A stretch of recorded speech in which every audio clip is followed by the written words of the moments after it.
अस्सलाम वालेकुम friends, welcome back to top smarties drama serial Haq महर।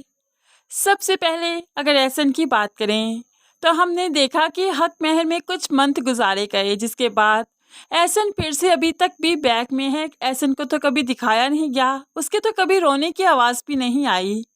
बस बैग को हाथ में लिए लहराते रहते हैं और फील करवाते हैं कि जैसे इसमें बेबी है, जबकि इस बैग को देखने से भी मालूम पड़ता है कि इसमें बेबी नहीं है।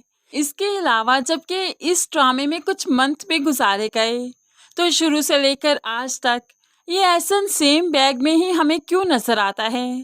पैदा होने से लेकर आज तक वो उसी बैग में ही है, कोई मूवमेंट नजर नहीं आई। हालांकि इस टाइम पर एहसन को चलते फिरते दिखाना चाहिए था, लेकिन अगर मैं आपको दिखाऊं तो यहाँ पर एमन के पास, आप गौर कीजिएगा कि बेड पर बैग पड़ा है जिसमें साफ दिखाई दे रहा है कि कोई बच्चा नहीं है। यहाँ पर इस जगह पर काफ़ी ब्लंडर दिखाया गया कि एहसन को दिखा नहीं रहे, उसकी कोई मूवमेंट नहीं दिखा रहे, सिर्फ उसका बैग ही दिखाते जा रहे हैं और ऑडियंस काफ़ी अच्छे से बेवकूफ़ बनती ही जा रही है।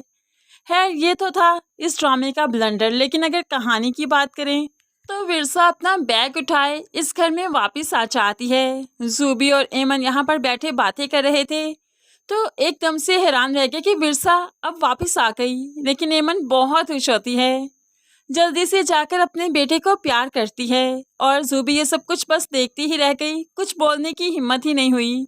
क्या हर बोलूं तो क्या बोलूं, जूबी तो इस वक्त बिल्कुल स्पीचलेस हो चुकी है, क्योंकि उसने सोचा ही नहीं था कि इस तरह से विरसा वापस खुद ब खुद आ जाएगी। अब यहाँ पर एमन विरसा को और एहसन को लेकर अपने रूम में जाती है और जाकर कहने लगी, भाभी बहुत अच्छा फैसला किया आपने वापस आने का।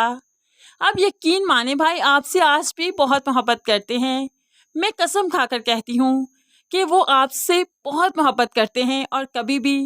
अब यहाँ पर अभी एमन की बात कंप्लीट नहीं हुई थी कि जुबी आ जाती है और कहने लगी, हाँ, और कभी भी तुम्हारे अलावा कभी किसी का नहीं सोचा, तुमसे ही मोहब्बत करते हैं और किसी से नहीं, मुझसे तो ब्राय नाम ही रिश्ता है।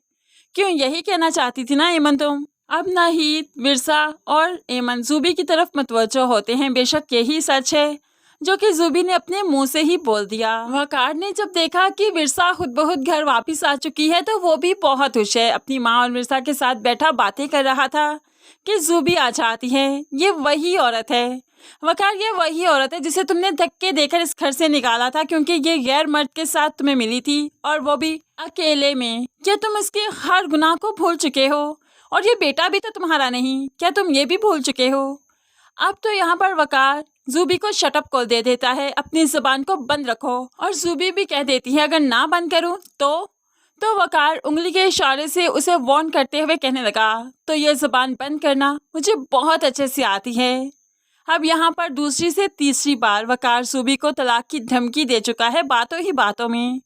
लेकिन जूबी को ये बात समझ नहीं आ रही, लगता है इसे डायरेक्ट तलाक के लफ्ज़ बोले जाएंगे तभी समझ आएगी, क्योंकि ये बार बार आज भी वकार को उकसा रही है कि वो विरसा को छोड़ दे। और यहाँ पर तो सोने पर सुहागा, जब आदिल की मेहंदी का दिन आया तो फरमान भी यहाँ पर आ गया, जबकि विरसा भी अपनी फैमिली के साथ यहीं पर है। आकर अस्मा को उकसाने लगा, तुम जानती हो कि आदिल पहले विरसा से मोहब्बत करता था, और ये पहले की बात ही नहीं, अभी तक करता है। अभी भी वो चुप चुप कर विरसा से मिलता है, तभी तो वकार ने विरसा को घर से धक्के देते हुए निकाल दिया था। क्या ऐसी बात नहीं है आदिल? क्या मैं झूठ बोल रहा हूँ? अब यहाँ पर सभी डर से जाते हैं कि अब फिर से वकार गुस्सा करेगा और विरसा को घर से निकाल देगा, लेकिन अब के बार ऐसा कुछ नहीं हुआ, क्योंकि फरमान जो कि इतनी इंसल्ट कर रहा था विरसा की, वो तो विरसा का हाथ पकड़ते हुए घर ले आता है। और वकार का ये रवैया देखकर सभी दंग रह गए, खास तौर पर जूबी। अस्मा के दिल में भी बहुत से सवाल उठ चुके हैं जो कि आदिल बहुत अच्छे से मैनेज कर लेगा, उसे जवाब दे देगा। लेकिन यहाँ पर वकार की गलतफहमियां भी आखिरकार दूर होती ही जा रही हैं। वो विरसा से मिलता है और कहने लगा, तुम जानती हो ना मैं बहुत जल्द गुस्सा करता हूँ, इसलिए तुम्हारे और आदिल के रिश्ते को मनफी तरीके से सोचा मैंने, बहुत बुरा रंग दिया मैंने तुम दोनों के रिश्ते को, क्योंकि अगर मैं ऐसा नहीं करता तो मैं जानता हूँ कि आज दुनिया वाले तुम पर उंगली नहीं उठा रहे होते। ये सब कुछ मेरी वजह से हुआ, मुझे माफ़ कर दो। फ्रेंड्स, अगर देखा जाए तो इस ड्रामे में सब अच्छा ही होता जा रहा है। हारिस साहब भी मिर्जा की अच्छाई को जान चुके हैं।